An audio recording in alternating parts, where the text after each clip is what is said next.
All right, everyone. For this session, we are going to be talking about a new book that several of us have contributed to called Why I Love Homeschooling Neurodivergent Kids. Is that the title? Am I getting it right? And we have with us several contributors, but also the person with the initial idea was Kathy Oaks. She's written other books before and was starting this idea a few months back, and here we go. So let's find out more about what started this idea and where we have gone from there. I'm going to let Kathy get us started and tell us a little bit about yourself. All right. Well, thanks so much for having me, Kim. This is so much fun. I've written several books now, actually, but the kind of the jumping off point for this one was when I was approached by Brynn Steimle last year. The pandemic has just started, and a whole bunch of people were kind of thrown into the homeschooling pool in the deep end, and she wanted to write a book that would really be like a help and a comfort to all the new people. And she had me send her an essay. I did, and then kind of like you this time, Kim, I kept suggesting people. I'm like, oh, you should check out this person. Oh, let this person know that I suggested them. And finally, she said, would you like to co-edit it with me? Because she just loved my essay and she loved working with me. And then, of course, I had lots of good ideas that she was enjoying. So together, the two of us put out Why I Love Homeschooling, which is our original one. That's where the idea came from. That one came out last summer.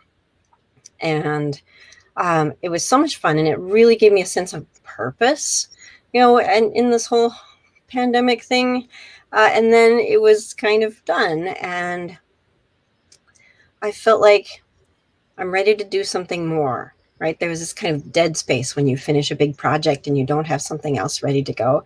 Like, and I know people who have more to say about this. Like I had actually a couple of people in the book, myself and Brynn and a couple of the other authors who are repeats from the first book. I knew that we all had more to say about some of the different challenges that we've faced that it wasn't really in the scope of the first book.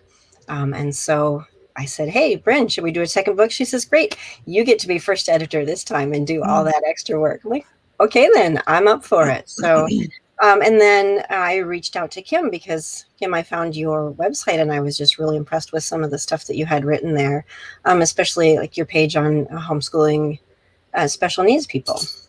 And so I reached out to Kim, and then Kim started getting me in touch with a whole bunch of other people because she's just all about connections. Yes, that's right. And I initially didn't think I had a story to tell. So that was kind of surprising to me to, like the process that it took when you listed several things about, these difficulties and challenges, do you have a story to tell yourself? And I think the phrase we were using at the time was more about special needs, but the title of the book came out and I was like, I don't know that I would pick up that book. And I didn't even think that I had something to tell. So, kind of that journey of kind of going, oh, I do have a story to tell that fits in with this. And, the accommodations and personalizations that you have to do for a variety of reasons, whether your child is diagnosed with a neurodivergent or special needs or learning issue. There are lots of those kinds of, variations in there. And I was immediately going, oh, I know this person, I know that person, I know that person. I immediately thought of Susan Blackwell. She's one of our go-to resources here in South Carolina for special needs and helping people who need to figure out like an IEP or those kind of things. And Laura Cheek is also one of my go-to resources because she's at our local library and has put together all kinds of amazing resources at the Richland County library for an education studio with homeschooling materials and resources. So I immediately thought of those two. So let's see about telling a little bit about their story and how they got connected to this project. Then once I drop their name, what happened next? Yeah, Kim does do a good job of connecting. So for me, my child is severely special needs. I mean, we're talking about now she's 28 years old and she's still on a 3 to 5 year old level in a lot of areas. So some of my experience were horrifying. I mean, I had to teach this kid. I was going to homeschool her because I homeschooled my other children. And what am I going to do? You know, she doesn't sit still. She doesn't talk. She doesn't pay any attention. It looks like she doesn't pay attention. I found out later she was really paying a lot of attention. It's all going in, but she doesn't look at you. She doesn't cooperate. And so that's how my story got started. I was determined. At one point I told my husband, I can't do this. I'm going to have to send her to public school, and I'm going to have to shadow her because I'm not letting everybody they don't understand her. I was doing the best I could to try to understand her, and sometimes I failed. So I said, I'm going to have to go with her. And he said, what are you going to do with the other 2 kids that you're supposed to be homeschooling? I said, oh, I forgot about them. So I realized that I was not going to send her to public school at all. But, you know, that's where the challenges came in about how to modify everything we were doing because you can't use a curricula with her. And later on, several years later, I met Laura, and I was really impressed with what all she had put together for her own son. And she's a terrific parent and educator for her child with special needs. And, you know, I know that Laura's found this out before. If you don't dig and find it, and other people aren't really going to help you that much, you've got to do a lot of your own digging. But I went to a doctor one time and I was telling him the different diagnoses that my daughter had and different things that had happened to her. And he said, and what's your medical background? And I thought, what is he talking about? And the girl that was with me said, he wants to know where you went to school for your medical degree. And I'm like, what? I don't have any medical degree. And he just looked at me like, how do you know all this stuff? Because I think I overwhelmed him. And I said, she's mine. You know, I'm going to dig and find out about her. I don't know about everybody else's problems, but I started digging because I needed to see how to take care of her. And the same thing when you homeschool, you might need some guidance, but typically you're going to dig because you want what's best for your child more than anybody else in the world. And I know that Laura is exactly like that because I met her years ago, and she gave me a lot of good ideas to send to other parents. And I still do that to this day, Laura. Some of the things that you had planned for your son, I implement those in other people's plans. So thank you. Well, you helped me out a lot too. So yeah, it's definitely getting ideas from other people who are going through some of the same things is so helpful. For me, with my son, he has some health needs, and then he also has the learning issues kind of on top of that. So for us, it was that it was a journey of finding out what his health needs were and then balancing out. Some years he would have maybe extended hospital stays or things going on with the Crohn's colitis, and would have no energy and wouldn't even be able to do much except lay on a bed or couch. And I kind of, we actually kind of joke around about the year that he was like 9 and 10 years old. That was probably some of the hardest years for him in terms of just he stayed sick. Like he just stayed in the bed like all the time. And so you're trying to not completely ignore his academic life while he's, you know, going through all these physical challenges, but then he doesn't feel like even barely holding up a pencil, you know. And then on the flip side, he also has the dyslexia, dysgraphia, learning issues. He had so many nutrient problems as a baby. From like 9 to 18 months, he didn't grow at all, like height, weight, head circumference, nothing. He had all of his stomach and intestines were messed up to the point where he could hardly absorb any nutrients. And they said then there's going to be some repercussions, like learning repercussions, you know, from that. And I have no idea if dyslexia or whatever whatever issues he had, he also ended up having the diagnosis of dyslexia, dysgraphia, ADHD, and attentive type. So it was really like I would read a book and I would think, well, this does talk about dyslexia, but we can't really do X, Y, or Z because we're also dealing with this other issue over here. So it was really like I had to write my own manual on how to work with my own child. And I think that's what a lot of people, I think I even mentioned in my story that the problem with parenting by a book is that you'd have to write a separate book for each child. And it's so true because even the mixture of personalities in a family change. So even a child who may have the exact same diagnosis in one family, he's going to have a different personality, and the parent interacting with it is going to have a different personality. And I've worked at the library now for 15 years. And my son is turning 18 this month, actually. I guess today's July 1st. So yeah, he's turning 18 this month.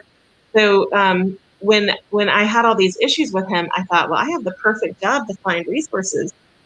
I mean, I'm in a library, and really I found it difficult even then to find resources. So that was how the idea was born for the education studio in our current space. And thankfully I had really supportive people around me in my career that helped me, made space for that, helped me learn to do a little grant writing and things like that to fund those programs. But it's been very rewarding. And I think my son feels like he was the poster child that got pulled along and showed up at all kinds of library events to help me out with things. But that's kind of my story, was that as we went along figuring things out, I thought, man, somebody needs to throw out some breadcrumbs because this information is hard to find. And then the people, coming to the library asking for help, I wanted to make sure that we left a great maybe not breadcrumbs, but something a little more, substantial for them to come along behind me, because I thought this is tough going. I sometimes tell kids, because since then I've done a lot of research and become an Orton Gillingham instructor and these sorts of things. And I often tell children that I'm working with that we use the little story about when people used to travel from Charleston, we're in South Carolina, so from Charleston to Columbia, they were coming like through the woods, and they had to hike and, hack those pathways out. And then eventually, like, they built the railroad and you could get on that and go a little faster. And then eventually there were roads and then cars. And now we can just zip down there back and forth on the interstate. And we talk about that in terms of how you're building pathways in your brain, that when you're first learning new skills, you're just in there, you're in the weeds and you're hacking your way through, and it feels hard, and it's very, it's hard work. And for those of us who may be learning to read or whatever skill came really easy, I think it's easy for us to forget like how much every little step can be like a hard journey for someone who's just, getting into it. So I use that story with kids to like help them understand that it's really hard now, but the more we work on this, the more we're going to be able to get faster and better and, make things work a little better for you. So, but anyway, yeah. I just love that analogy. That's a really great analogy. And, well, actually, go ahead. No, go ahead. Oh, I was going to say one of the other authors in the book, Heather Borman, is gifted, and she has gifted kids. And she said that she sees some of the same kinds of stuff where learning comes so easily at the beginning that they just think, well, that's, I just know this, so it's easy for me to learn things. And yet when they come across something hard, they've never had to work before. And so they don't know how to hack that pathway out. And so it's really all kind of a piece. Yes. It's interesting because my older child is on that gifted kind of thing going on. And so things came so easy for her that when she moved into nursing school and things like that and had to really, like, thankfully, she credits being homeschooled as being a help and having to do some things on her own. And I think having a younger brother with health issues made her have to work a little harder to get her stuff done because maybe I was busy, over here. We often say that she was waiting room schooled because we spent so much time in waiting rooms. The same kind of thing where things had come so easy to her that when you get into these other subjects like medical terminology or microbiology or things like that in college, I think she had to work really hard. Whereas on the flip side, I think her brother was so used to everything being so hard for him that he's developed these kind of, just crawl over the broken glass to get there kind of, mentality. But yeah, I totally see that, Kathy. Yeah, for me, my story, like I said, I didn't think that it fit into a special needs program, which is weird because I did have a child that we struggled with learning issues. She was diagnosed with learning deficiencies or difficulties, whatever you call it. And they didn't call it dyslexia, but the struggle to figure out why can't she remember the letter sound. Like we did a program that taught them the sounds of the letters, not the names of the letters. So the very first letter that we learned was the sound, and you don't need to know that it's called M in order to read. But weeks into it, she would be like, and I was like, you knew this yesterday, and she's like, I don't know it. It doesn't look familiar to me.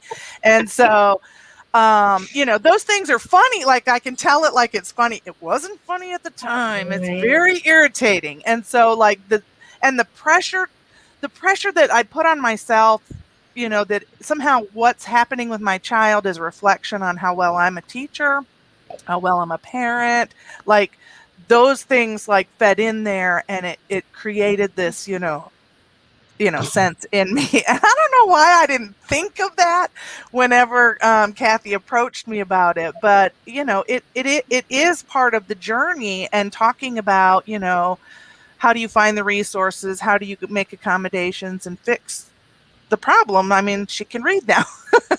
She remembers the sound now.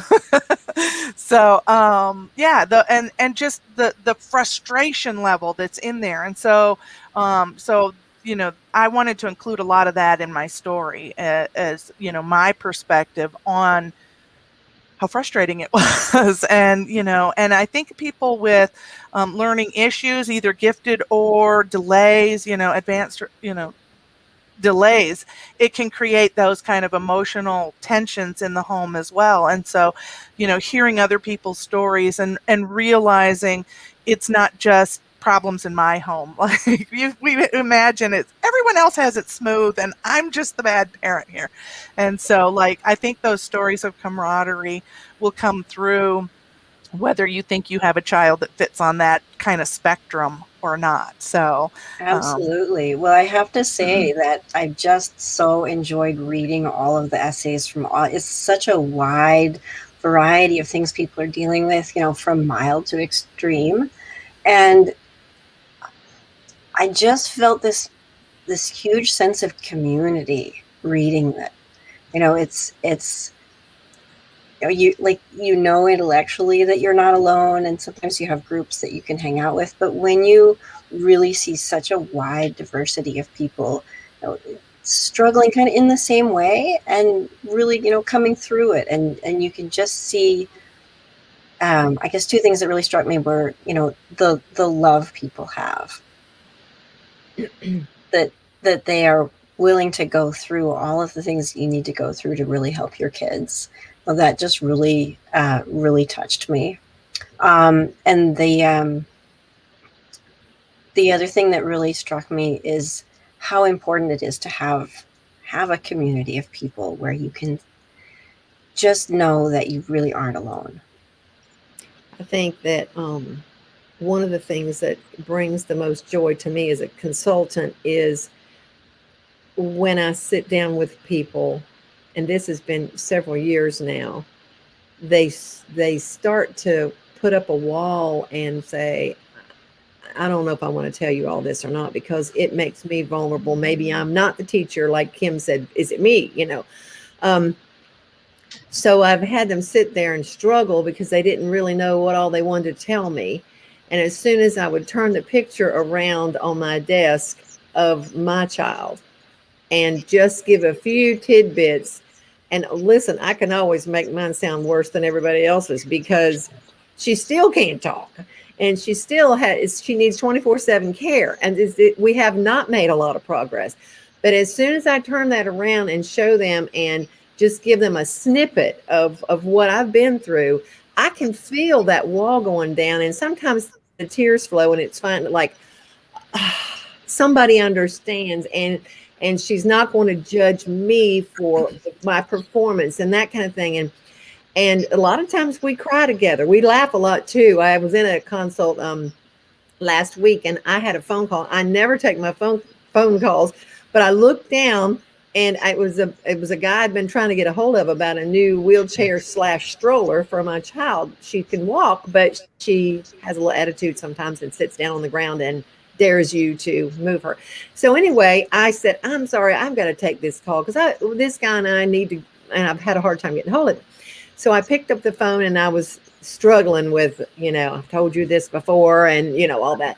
And they were just dying laughing, And so I hung up the phone and I said, "What are y'all laughing about?" And they said, "We just did this last week. We know exactly what you're doing. And it's so good to see somebody else struggling." I'm like, thanks, But you do build a camaraderie because we've all had to go to bat for different reasons, but we're all on the team, So I think that's been the biggest blessing to me, is to hear the stories and just to let them know, hey, I got your back. If you have a problem at an IEP, let me go. Let me go with him. I don't have the emotional things. Well, I get kind of emotional, but not the emotional attachment with their children, but I'm going to fight for them. So, that's why I want to be on their team, because I appreciate the people that were on my team when it was my turn. So I'm excited to read everyone's stories. I don't know much about Kathy's story, so. Oh yeah. I was telling you about the book, but I didn't really tell you much about us. So we've got 3 boys, and they've all got stuff. My oldest is very introverted. He had social anxiety, and he's got some sensory processing issues, and the raft of those together presented itself like autism. And so I did a lot of research into the autism spectrum. And we did take him in and have him, well, actually, the fellow said, do you want to work on this first, or you want to work on the social anxiety first? And I said, well, the social anxiety is what's stopping us, because we've had to, quit everything that we've done that he just loved. But I'm like, tell me if we need an assessment here. And he asked a bunch of questions. It's like, okay, all the stuff on this side, all these things here, those are coincidental with autism. All these on this side, these are indicative of autism. It's like he's got all of these things that come along with, but don't necessarily say, yes, that's what this is. And so we were able to actually rule that out. But so I know a lot more about it than most people who don't have autistic kids. My second guy has some ADHD and some depression. And my third kiddo is, and they've all got sensory processing stuff, which, so yes, we've spent a lot of time in waiting rooms. And my third fellow, he's gifted ADHD, sensory processing,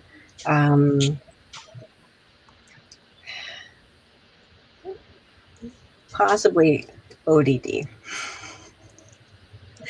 So, I feel like I'm just saying a whole bunch of letters. Yeah, right. Code words, secret language. Right. A secret handshake to be in the club too. The thing is, homeschooling has been so amazing for all of that. I just can't even imagine trying to deal with all of that on top of sending them to school and dealing with the inflexibility that there really is in the school system. Right. Advocating for your child within those parameters is often a very difficult thing. Exactly. Yeah. And mine can't communicate. She uses a little bit of sign language, but it's very modified because she's not able to do all the signs. So I was always saying she couldn't come home and tell me what happened to her, And then because she can't communicate, if you get in her box, she's going to lash out and get you away because she can't say, get out of my box, you know? So I said, she'll be in timeout all the time anyway. And then she's picking up all these bad behaviors, which she already had plenty of her own. So I didn't really want her learning anything new. She had a brother and sister she could learn some bad behaviors from. So it was perfect for us. So. Mm-hmm. So I know for my story, I included some of the resources and programs that were beneficial to me. I know that's not really the point of the book, but to find the right programs and resources. But do you think people that read it will kind of pick up some of those hints? And oh, for sure. Well, we're actually including an appendix in the back with some of the best resources that the authors have recommended. So that's been really great. Very time consuming, but totally worth it to have that for people at the end. It's good. Very good. So, well, I am excited to see everyone's story and to read it. And I do need to go back and get the first book too, because I didn't know about it before. And then Kathy also blogs. I'm sure a blog too for Homeschoolers Are Not Hermits. That's right. Yep. Yes. So with lots of socialization kind of things that we, all the stuff that we do. So yeah, so definitely, hopefully other people will be excited to look at the book and check it out and, find some comfort and encouragement in your journey wherever you are. So thank you everyone for being here today. Thank you, Kim. All right. We'll see everyone in the next session.